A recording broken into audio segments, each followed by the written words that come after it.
আমি আমার নির্বাচনী এলাকা নোয়াখালী ৬ হাতিয়া, ওই অঞ্চলে প্রচুর নদী ভাঙনের কারণে প্রতি বছরই অনেক শিক্ষা প্রতিষ্ঠানকে স্থানান্তর করা হচ্ছে।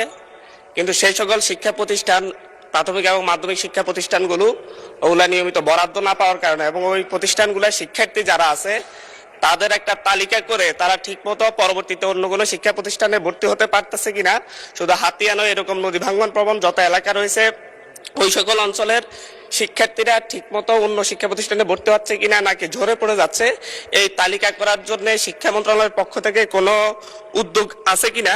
এবং পাশাপাশি হরিণের দেশ নিজনদ্বীপ ইউনিয়ন প্রায় 25,000 জনগণের বসবাস, সেখানে একটিও মাধ্যমিক শিক্ষা প্রতিষ্ঠান নেই। পাশাপাশি সেখানে যে প্রাথমিক শিক্ষা প্রতিষ্ঠানগুলো রয়েছে সেই প্রতিষ্ঠানগুলোতে শিক্ষকের প্রবল সংকট।